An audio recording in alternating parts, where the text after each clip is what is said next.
warming up, got the sponsors up, and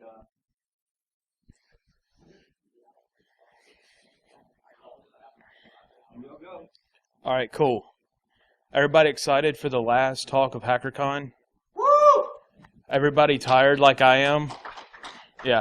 All right, so when zombies take to the airways, it's this is going to be a really fun presentation, I hope. It's got some serious kind of stuff into it. We're going to take kind of a satire view to it, but I hope you guys have some fun and enjoy it, especially as wrapping up a very successful HackerCon. A little bit about who I am. My name's Tim Fowler. I'm an IT security consultant for MountainSec LLC out of Asheville, North Carolina. You can find me on Twitter at Rubix. A little bit more about me. I'm a Christian, very proud member of WNC InfoSec and Proverb Hackers. Big Linux enthusiast, come out of a Linux development background. I love everything about Wi-Fi, and I hate everything about Wi-Fi for the same reasons that I love it, and we're going to get into a little bit of that. I'm eternally grateful for my friends and family. I wouldn't be here today without them.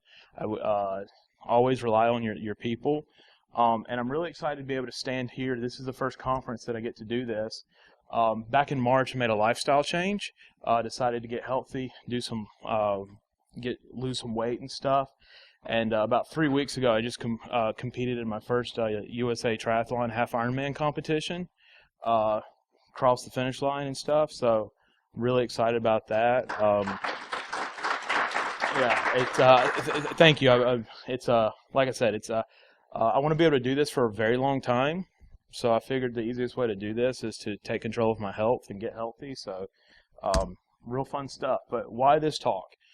This talk is really, really kind of fun, but hopefully you're going to learn something. Anybody went to DerbyCon this year? Saw Johnny Long's talk, specifically on the zombie apocalypse.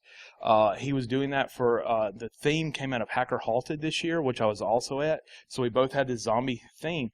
But one of the things that was really cool is he based his entire thing, kind of off of, Maslow's hierarchy of needs. Is if you guys are familiar with that, it's these steps of like, the basics of like food, water, shelter, all the way up until you get to the self-actualization where you're, personal fulfillment and stuff. And but what I quickly realized is that Maslow was completely wrong, and the hierarchy of needs actually looks like this now. It was Wi-Fi, now it's battery and stuff. So we're gonna exploit this. The second need here of Wi-Fi, but really we're just talking about zombies. This talk gives me the ability to talk about zombies and not look completely stupid. I'm not a zombie expert. If you guys are, anything that I say wrong up here we can discuss afterwards, and we can both be wrong, because zombies don't really exist.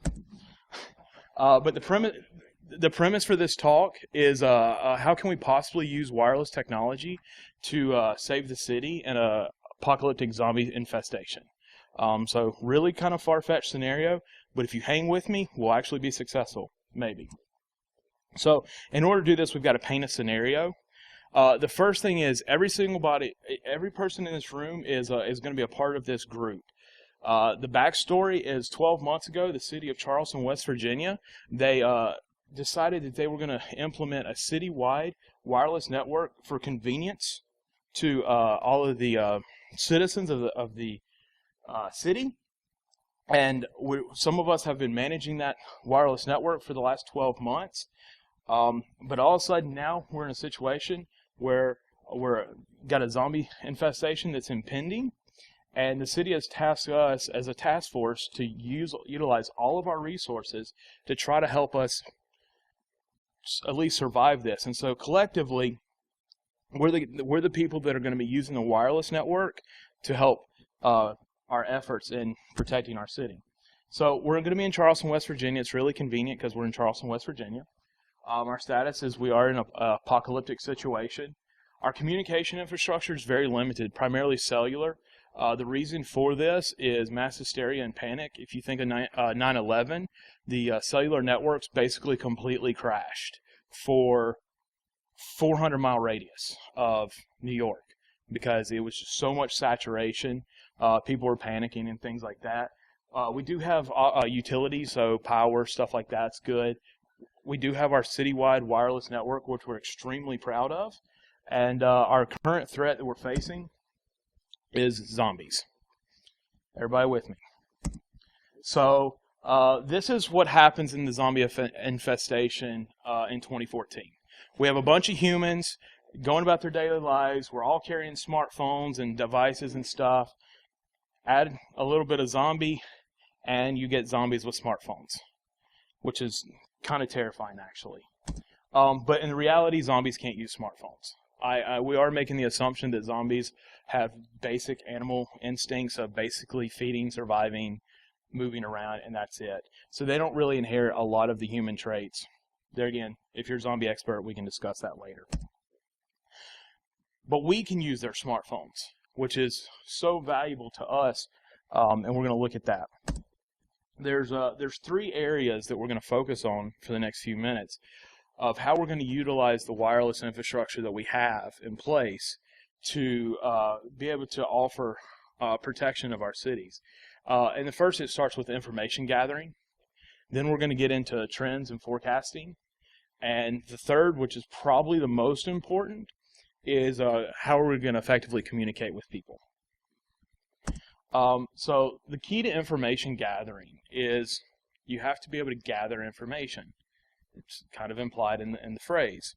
But typically, we don't look at like a wireless infrastructure as a means of gathering critical data and things like that. And the reason why is because what's the network made of? We've got potentially a controller, and then we've got a bunch of access points, and they're just providing internet. Well, if we take those access points that are spread out across the city, and we stop calling them, we drop the access point, and we call them sensors. We now change the whole mode and the way we're operating, because a sensor is nothing more than a device to detect or measure a physical property, records, indicates, and otherwise responds to it. So while for the last 12 months we've been providing internet for our citizens as they walk about in the city, today we're changing the whole mode of operation. We're using every bit of data that network's providing us in each of those access points as sensors for measuring specific types of data and things. And from these sensors and the collective of the entire network, we're going to be able to do some really interesting things. So, any network admins in here? All right, okay. No big deal. So what we've got up here is a couple of dashboards that are commonly seen in a lot of your wireless infrastructure.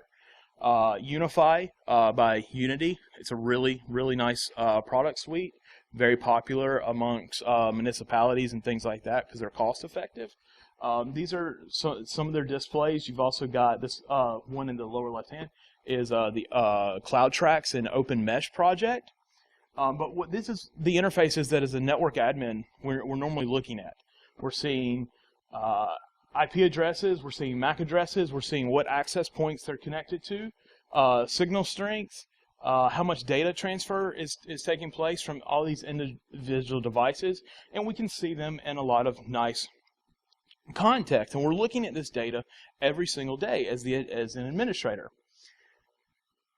But today we're looking at it from a slightly different perspective. This is essentially metadata for individuals. These is metadata for humans that we can utilize and look at things. So one of the easiest things to look at is like what access point are things connected to.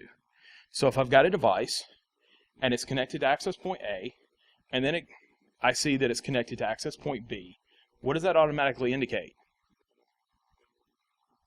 Movement. Something's taking place, because hopefully our access points aren't moving. But so we're actually, and just looking at these two data points, we can actually go, okay, we've actually seen this device moving in space within our network, and it's going to be utilizing these bits of information that we can do to formulate this kind of a plan and this process for protecting against the zombie infestation. If you're familiar with the Cisco wireless control system, this is I love this picture up here because you've got heat maps, which are showing your wireless coverage, but it's also showing your client density. How many people are connected to a single access point? Well, in an emergency situation such as the zombie apocalypse, knowing where people are located and the quantity or the density of the people there is very important. If all of our population is equally distributed across the city, well, that means we're going to handle things a certain way. But if we see huge pockets of dense population, well, that's going to pose a real big issue, specifically with the zombies, because it's a pack mentality with zombies, and so they're going to go to the highest density places, and we need to be able to see these things. And what's really nice is that if you look, let me see if I can. Is the cursor showing up? No, it's not. If you look closely, you'll see a couple of skull and crossbones. And this is the way that Cisco is indicating that you actually have rogue clients. Clients that aren't approved to be on the wireless network. They're not connected. They're just showing up in the proximity of all of these access points.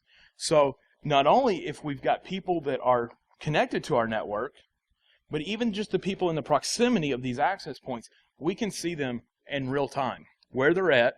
And so if you take our entire infrastructure that we have and overlay it on a map of the city, you can sit here and watch the movement of your population fairly easy. Now, understand, we're not actually tracking people.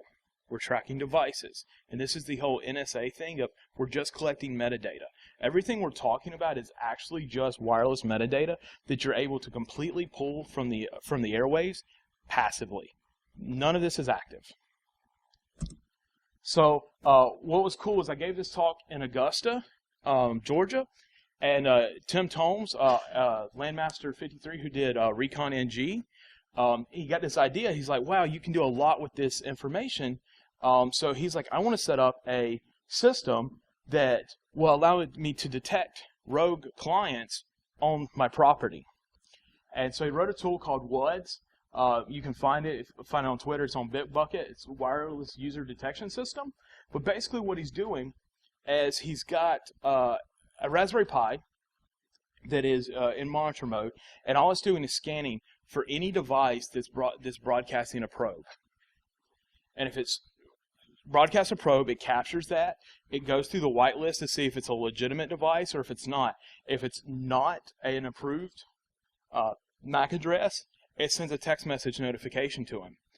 He actually thought it was broken at one point in time, and but it was actually, as soon as he got the alerts, the doorbell rang and it was UPS.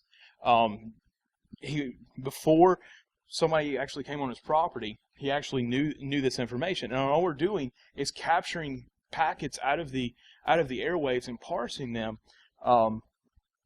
to provide us this information. And so here we're kind of using this as like a protection mechanism, but we can still implement the same thing on the citywide level of where we're capturing every single probe request that every single device is sending out.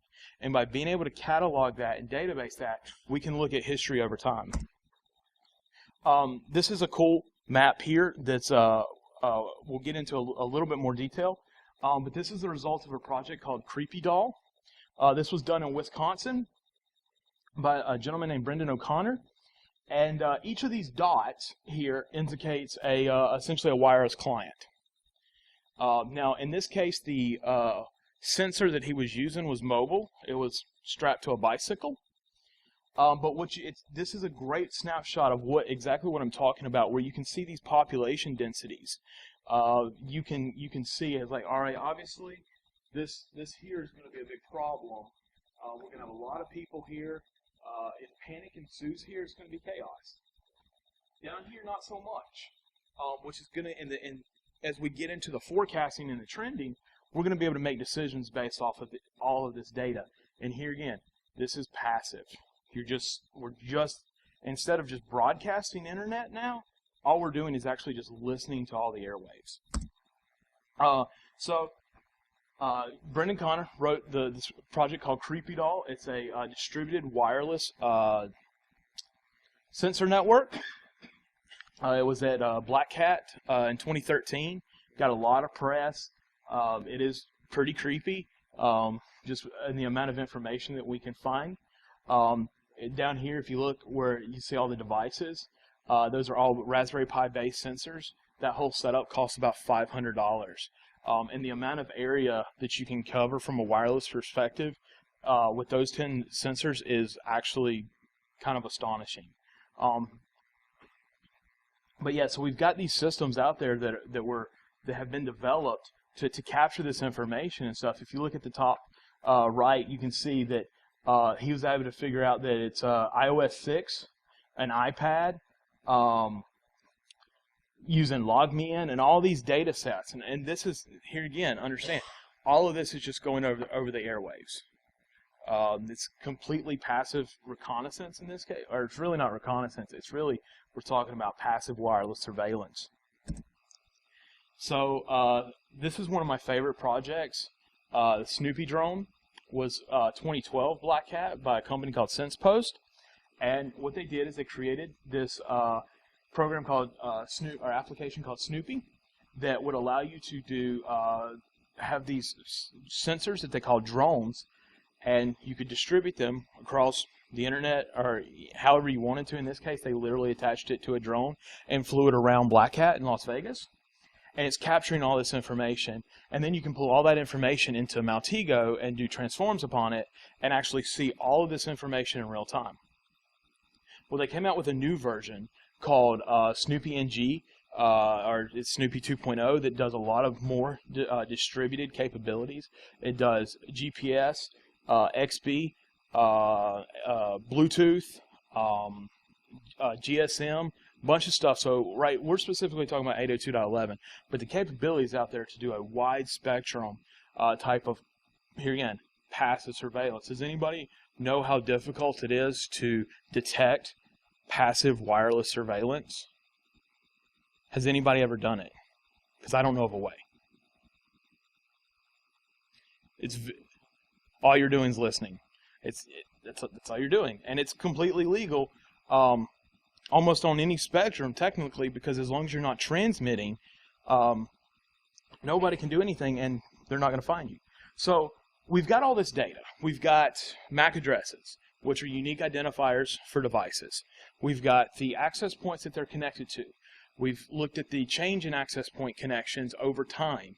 We've looked, if they're connected to the network, we have data usage. Data usage is going to be a really important thing because it's going to give us a baseline for what that device averages do. But not only that, we have all the historical evidence. Remember, we've been running for 12 months. We have 1 year of historical data because I failed to mention we've been logging every bit of this since day one. And the reason why we've been logging is we've actually been preparing for the moment that's getting ready to come. Is we have all this data. Now what are we going to do with it? And this is where trend and forecasting comes in. Any meteorologist fans in here? I've got a good friend who's getting into meteorology, and it's really interesting. Does anybody know how we predict weather, hurricanes, stuff like that? It's real simple. It's predictive analysis based off of historical events. We take all this data set that we have, weather conditions, temperature, barometric pressure, jet stream positions, all this other stuff, and we funnel it into these algorithms. And out spits, yep, the potential for a hurricane in the next 7 days is this. We're forecasting stuff. Well, guess what? We can do the exact same thing with all of our wireless data. If I've got a device that 5 days a week, Monday through Friday, enters the city network on this street, takes a right turn, goes 4 more blocks, takes a left turn, and parks for 8 to 9 hours, comes back and reverses that process and leaves. Every day, 5 days a week for the last year. Okay? That's very valuable information to me because in the zombie infestation, what's going to happen is we're going to see a deviation from those courses. The baseline that we've collected all up until this point is all of a sudden going to change. Based off of where those changes are occurring, we're going to be able to do proper predictions and forecasting. So up here, we've got a couple examples of migratory bird patterns. And the way these things were generated is they literally put trackers on birds and watch where they go. Well, in this case, we're not putting trackers on people. They're paying for the trackers, and we're just utilizing them. And so we're able to look at this history over time. Well, all of a sudden, if you see a species of birds, all of a sudden go to Australia, that it goes outside of this norm that has been established over time. That's most likely indicative of an environmental change. Something has happened to cause this disruption in the normal migration patterns. Well, in the zombie infestation, we're going to see the exact same thing happen with people and devices. Because what's going to happen? People are going to run. And they're going to run really, really fast. And they're going to run away from things. And they're going to run in the same direction as everybody else is going. And these things we're going to actually be able to see happening through our network. We're all safe because we're in the convention center or the civic center. We're all going to survive, but our other people probably won't, unless we make these right decisions. The graphic on the right there this is just another example actually coming out of Canada into South America. But these are migratory bird patterns, and this is how we formulate this information. So what we're doing is we're taking the same concepts that we're going to use for migration, and we're just going to stick it on our wireless data. MAC addresses, signal strength, data usage, access point location, and connectivity. Yeah, I'm actually missing a slide there, but anyway. So let me go back. Okay, yeah, let's go. So these things here, we've got temperature over here. Well, we're not measuring temperature on our sensor network. We're actually measuring population density. The more clients, the darker it's going to get. We can see this through a heat map. The right side of the United States. Anybody know what that's a map of? In 3 presentations, nobody's guessed it. Earthquake likelihood. Obviously, you get into the Midwest where there's some big faults. There's a lot of current. Look at California. It's red. They have like a bajillion earthquakes a day, it seems like, out there. But all this information is history over time. And that's all we're looking at as we're going. While we have a snapshot of what's happening today and in this moment on our wireless network or within the airwaves, we can rely on all the historical data and the statistics of that to figure out where things are likely to go wrong or where they're going wrong. So we now have all this wireless data. We have the ability to decipher that data, look at what's happening. We're able to see people running. We happen to see essentially the mass hysteria that's taking place from the comfort of our civic center, looking at our screens. And from that, we can make decisions. We can figure out where the safest places to be are. We can figure out which direction the zombie horde is moving, because I make the assumption, for the most part, that there's kind of a pack mentality, because it's very efficient style of hunting. And so we're going to be able to see these movements. We're going to be able to see the areas of the city that are not affected. And it's like, hey, if these people can go here, they're going to have a much more safety. Let's say, I don't know if Charleston has an armory around, but maybe we can get to an armory or some secured facility to try to funnel people into. We can make that decision based off of all the data that we have, but we've got to be able to effectively communicate that information to them. And so this is where communication comes in. This is really the most important thing to our survival as a city, because having the information, we've gathered the information, we've now performed our analysis of it, we've got our statistical outputs, our predictive analysis of what's going to happen over the next 4, 5, 8 hours to a couple of days, and now we need to be able to communicate this effectively. So there again, wireless is going to be one of the answers that we're going to utilize for this. You guys should know what this is. This is a ham radio station. Anybody here a ham radio operator? You guys are my best friends. And in any emergency situation, the ham radio operators, they're going to be our best friends. whether it's natural disaster, um, terrorist attack, heaven forbid, or the zombie infestation. Being able to get reliable long-range communication in place, it's those guys that are going to be able to do this. And they do it on a daily basis. And so if you're ever worried about the end of time, just become best friends with a ham radio operator. And because they tend to, my experience is they're a little bit more paranoid about certain things, and they take other precautions that normal people don't. Very, very good. I've got one ham radio operator friend who has like an EMP cabinet and all this stuff with extra radios and stuff. Like, he's fully prepared. I think he's paranoid until it happens, and then we're best friends again.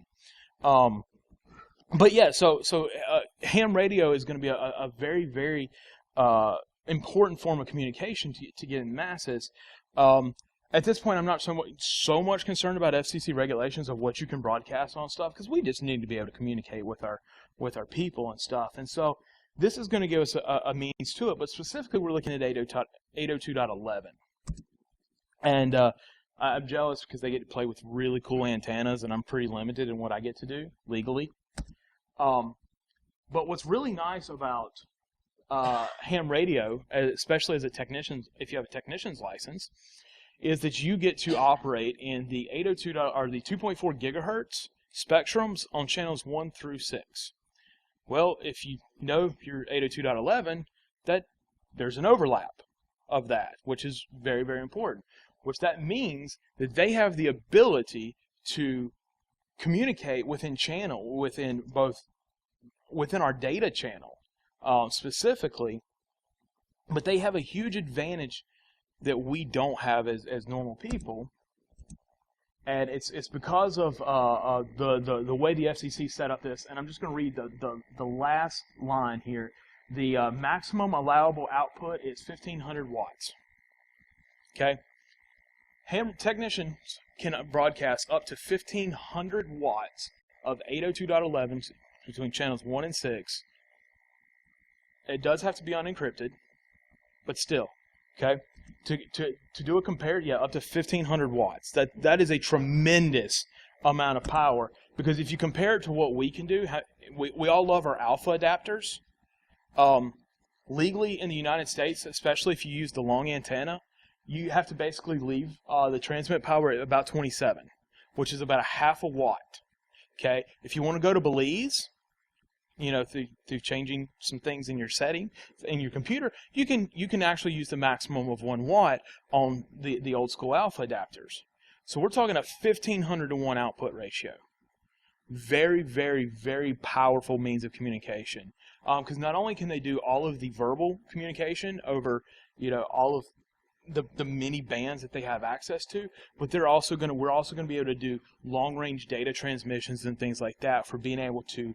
If we've got troops on the ground, sorry guys, everybody on the left side of my left, I'm going to have to actually put you guys out into the field for a little bit, running scenarios. Hopefully you'll make it. Sorry, it just happens. But being able to communicate back with us and things like that when you don't have a reliable infrastructure for picking up a cell phone and calling and reporting in data, statistics, things like that. Ham radio is going to give us the ability to do that. Utilizing your cell phone and stuff, you could actually connect to a 1,500 watt AP all day long. And you're talking about reaching out and touch somebody. Not to mention, if you got a 1,500 watt receiver, and when you're talking about listening to things, you can hear way too much doing that. So another thing that I came up, so I'm a hardware geek. I like hardware and things like that. And so I was introduced to RISC architecture a long time ago, which, if you're not familiar with that, it's basically reduced instruction set computing. And like ARM processors and stuff, they've got a lot just reduced instruction sets compared to like our x86 and things like that. So I actually came up with a new form of something that's called LISC, which is actually limited instruction set communications. And so what this is basically a system that allows us to produce short bursts of data and short bursts of instruction sets that we can put over to the airwaves that most anybody can receive. And how do we do that? And let me see if I can flip over and actually get this running.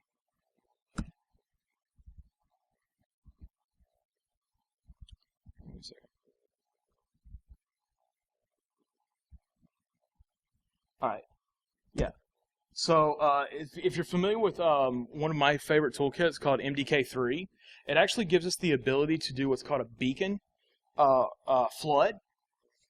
And so if you look in your wireless settings for all your devices right now, what you're going to start seeing is SSIDs that look like these over here that are actually instruction sets.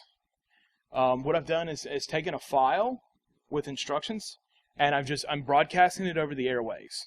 And this is really cool in my opinion, because while all of us do not leave our wireless turned on all the time, and we definitely do the automatically connect to open networks, how many of your families does? Your mom, your dad, things like that. The mass majority of the population leave these things turned on by default, which means that if this is the case, what's going to happen is these instruction sets that are in the airwaves right now, they're actually going to pop up on their device. So I've basically just injected instructions into their device from the Civic Center, yay us, yay wireless. And these are going to be really important because we can do this on the access point level. So if we're trying to wrangle people into specific directions, once they figure out, hey, I can see this information, then they're going to be able to, as they traverse the maze of our network, they're going to actually be able to see new updating instructions and things like that, and hopefully we're going to be able to get them to safety. And so these are just some of the things that are that we can kind of implement to protect against the zombie infestation. But it's a cycle that once we do our information gathering, and then we do our trend forecasting, we do our communications, we have to repeat the entire process again because we need to see if our communications were effective. If we tell everybody to go to this one location and nobody makes it there, we probably haven't done a good job of communicating, which means our forecasting, our trends analysis and stuff was probably off. We need to go back and revamp it and keep gathering the information. It's like if we all of a sudden issue over ham radio, over LISC, or any of these other methodologies that we could communicate effectively to the masses, if we all of a sudden we issue these communications and we see all of these devices acting in according to our communication, then we have a level of understanding that we're being successful in our efforts. But as they migrate and move through the airwaves of our network, we're going to then have to start the whole process again because now they're in a new location. We're looking at things. One of the things that somebody posed to me is this is all well and good in the first 8 hours until cell phone batteries die. If you're on an Apple, it's probably like 4 hours. But it was interesting that they said that. But here again, we have historical data that if you go, how many of you are going to go home tonight and not charge your cell phone? Okay, one. Okay. Well, in our scenario, tomorrow we show up, we look at our data sets, and all of a sudden we see a bunch of devices that are no longer on the network. What can we imply from that? Most likely they've fallen to the zombie infestation, because zombies aren't going to charge their cell phones. I hope. That's going to be completely disprove my theory here if they do. What? What'd you say? The zombies are going to start a Twitter feed? Oh, God. Well, yeah. So, we actually, I'm glad you said modern day zombies, because we actually do have modern day zombies. I don't believe in zombies of like flesh-eating, people and whatever, stuff like that. But the fact of the matter is, everything that we've kind of talked about, and it's a really far-fetched scenario. I understand how crazy this talk actually is. But at the meat of it, we have reality. So we're leaving our scenario and we're going into reality. And welcome to the modern day zombies. We all know these. I should have actually taken a pictures at DerbyCon because some of you guys would have been on here. because I just watched, and everybody was walking around talking like this for 4 days, and it was really, really interesting to see. But so what we have here is these just average people, everyday consumers that are carrying these devices that are transmitting all of this information. They're completely blind to the fact that they've basically paid for their own tracking system and things like that. And so, and from this standpoint, I call them data zombies. All they're doing is consuming data. That's their whole objective. They're going to stay updated on their Twitter timeline. They're going to update their statuses on Facebook. They're going to be Instagramming and whatever else the kids do today and stuff like that. That's what their whole objective is consume data as fast as possible without understanding what the repercussions of that is. So our fictional scenario is really not as far-fetched as it seems, because what we're actually talking about is wireless surveillance. In our case, we're talking about mass wireless surveillance, not targeted. We're covering an entire city with a wireless network. The amount of information these get, this is, I don't like to say this, but this is like Big Brother stuff. To be able to see, because all we're doing is collecting metadata. That's it. Nothing's identifying the people or anything like that. But let's be honest, we can identify them really easily. Data mining. The data that we're collecting is so invaluable to organizations, to companies, to governments. Does anybody know how we typically monitor traffic congestion on roads? It is so new school technology, it's not even funny. We put 2 water-filled cables on the road and let people run over them, and we count how many cars go by. That's how we test for traffic density. Imagine being able to look in real time at the actual congestion on your streets within, and it's just data. It's all it is. It's just data.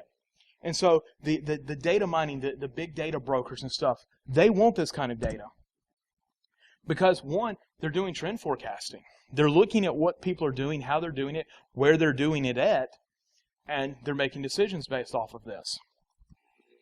And I've got a really good friend, Michael James, who pointed me to this company in one of his blog posts. It's Euclid Analytics. This company is selling exactly what we're talking about here. They're basically selling an analytics platform to retail companies and things like that for the purposes of, well, let's look. First, Euclid shows up how your customers shop.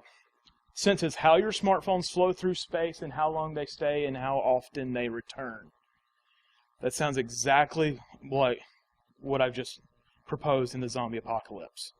Okay? They're looking at traffic patterns. They're looking at density. They're looking at how often you come. They're building a pattern. They may find out that you only shop at this one store on Saturdays.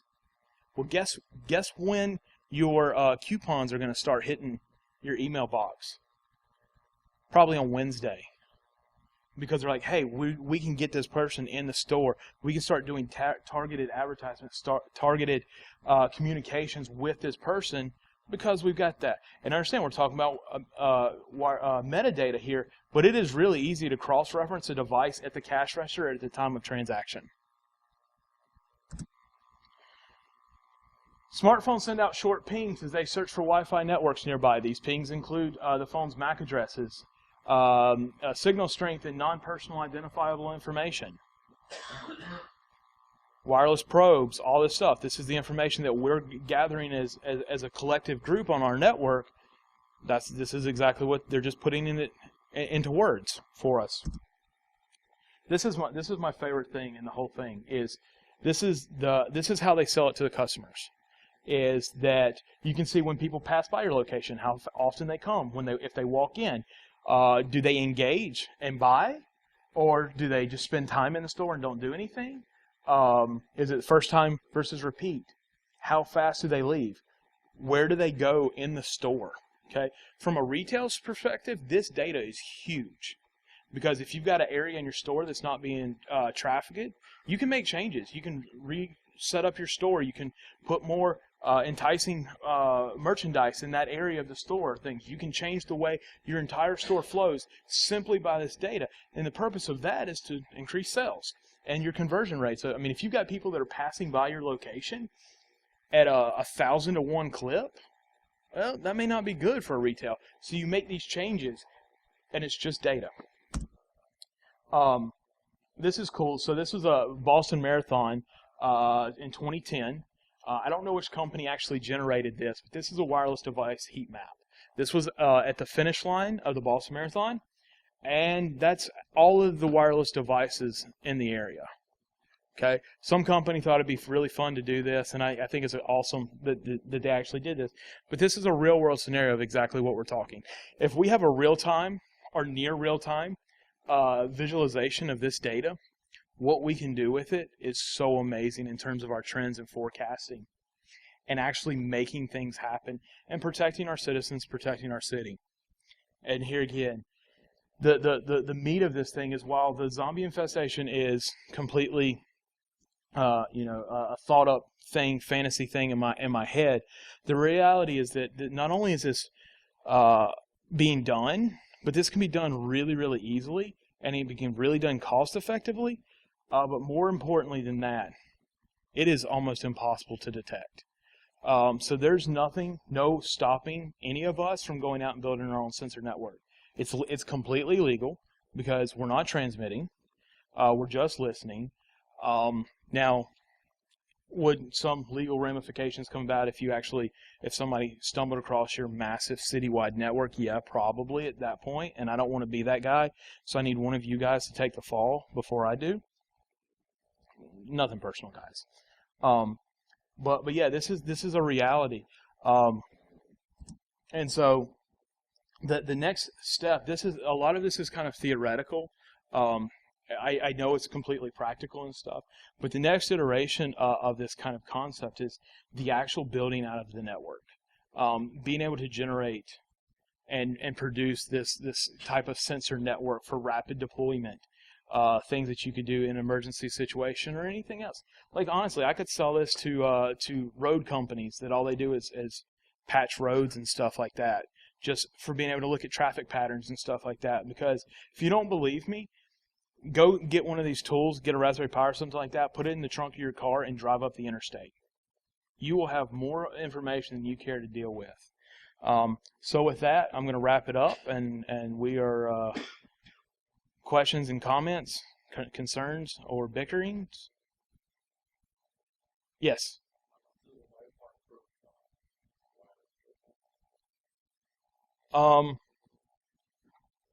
They're free because they're packets. Are you talking about like an actual sensor? Okay, yeah. So it depends. You can use your regular access point as a sensor. All you have to do is log into your home router, look at all the devices, look at the MAC address, look at the data stuff. But traditionally, you want to build specialized sensors. Typically, you can do these for between about $50 and $100 per sensor, especially if you're using like a Raspberry Pi. I'm actually working on a new project right now that's going to reduce that cost down to about $35 per node. It's going to give you some really, really strong capabilities, and I'm hoping that we'll be able to come back maybe next year and actually do that. That presentation will be at many places next year, starting off at B-Sides Huntsville in February. But yeah, you can use your laptop.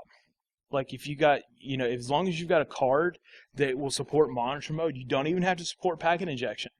If so if you got an Intel card, like one of the new ones, guess what? You're ready to go. Go sit at the coffee shop, get a copy of, I would recommend Snoopy NG, and get that set up and just start running it and just listening to all the information and looking at it. Open up Maltego, look at all the transformations, because it's amazing. I mean, you can find usernames, logins, and stuff from these passive scans and things like that. You can get really, really, but we're not wanting to even go that far. I'm just wanting to look at the general data and the ability to track people, to look at changes over time through a virtual landscape. But yeah, you can do it for really about 50 or so bucks. You basically just need a Linux-based system and an interface that can support monitor mode, and then everything else after that is how you want to scale it up, implement it, and things like that. So, any other questions? And unfortunately, our efforts were not successful, and we all died. So, thank you guys, and I hope you have enjoyed. I will post the slides later tonight. You can find them on Twitter at Rubik's. I have all the links and references and stuff like that. If you want to get in and look at some of the research that other people have done, kind of get a idea of what's possible and what's being done out there. And it's a good place to get started as far as the information and stuff. And so, yeah, happy hunting.